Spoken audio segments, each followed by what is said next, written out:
What a headshot! What a head! How's it guys, this is Dayvy, FPL, and welcome back to the Fantasy Premier League video here on my channel. Now in this video, I'll be taking you through my final team selection for the upcoming Game Week 7.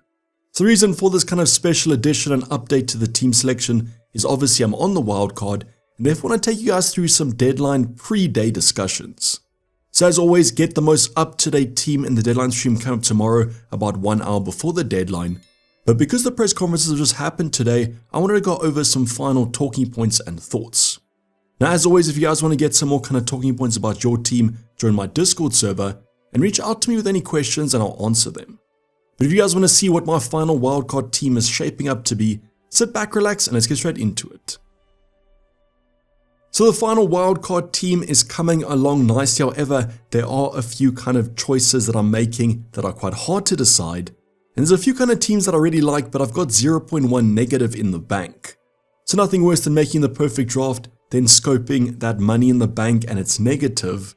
And because those price drops and rises have been so bad this week, haven't been able to gain much team value.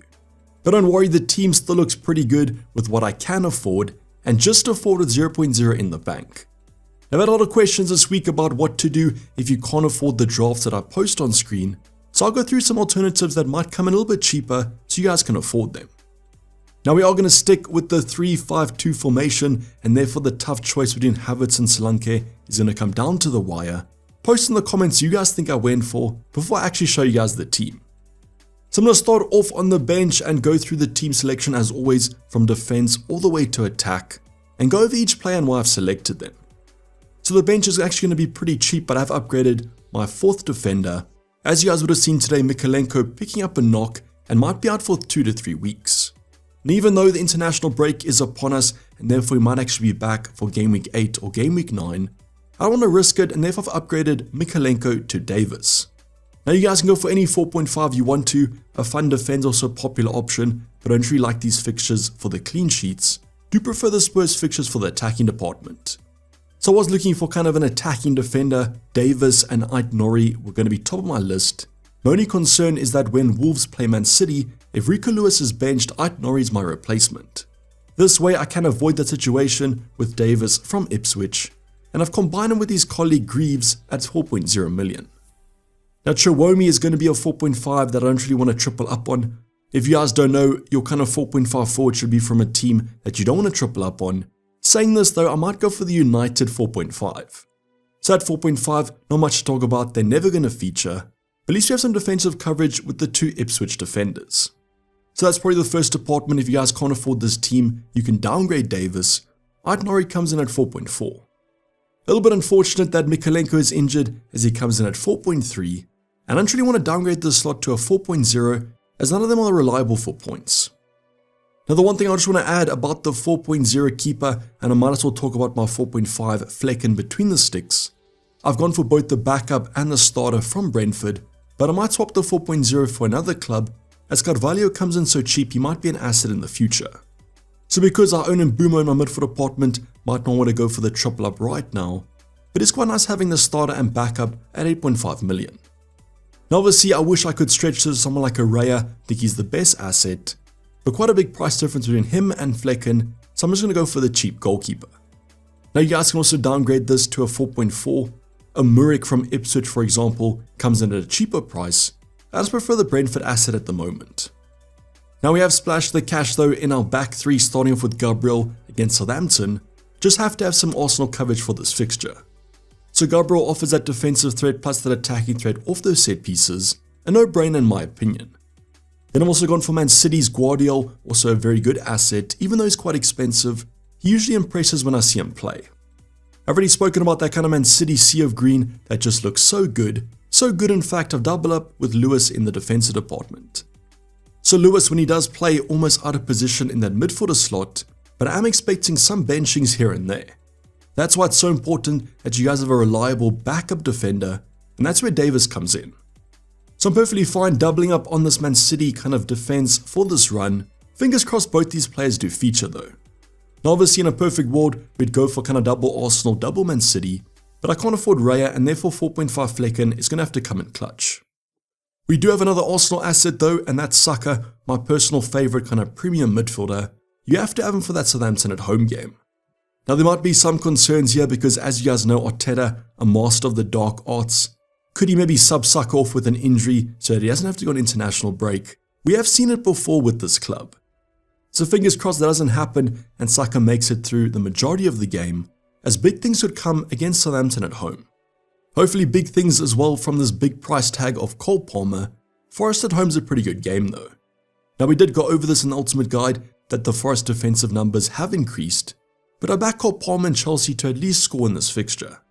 So big debate about Cole Palmer or no Cole Palmer in this wildcard draft, but honestly if I didn't go for him, I just had so much money to spend for other positions. So I think might as well take the punt on an asset that can get you those points, just the quality option at the end of the day.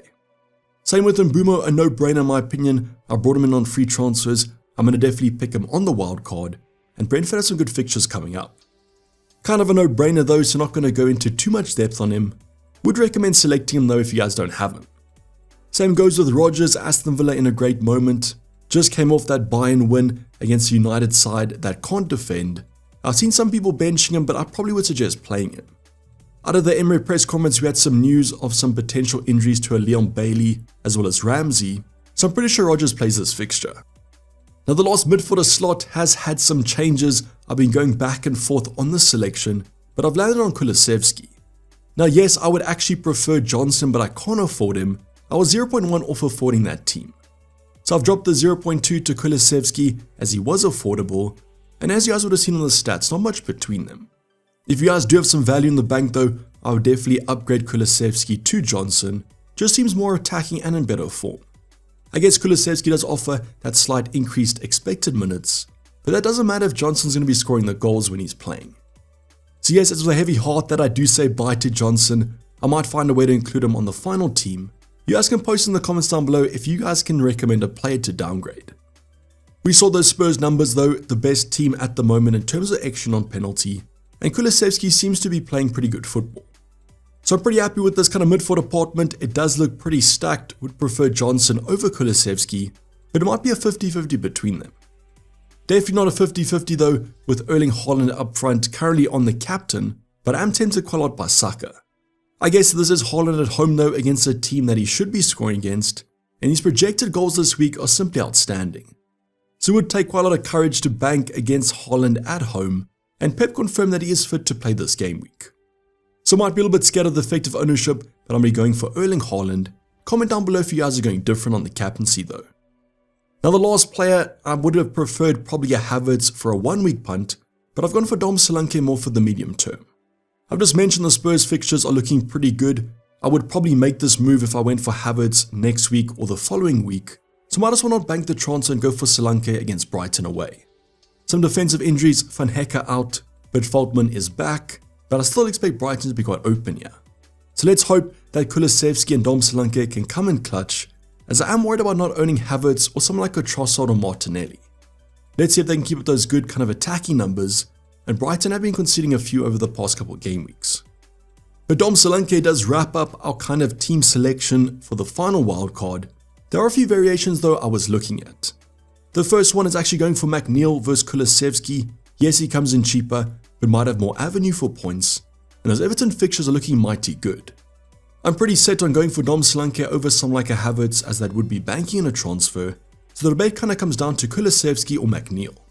I've also looked at ways to include Raya over Flecken, but the downgrade is too much. Even with McNeil, I'm off by a few 0.1s.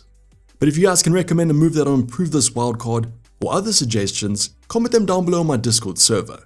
Stay tuned for that deadline stream coming up 1 hour before the deadline coming up tomorrow, where I will be locking in my final wildcard draft.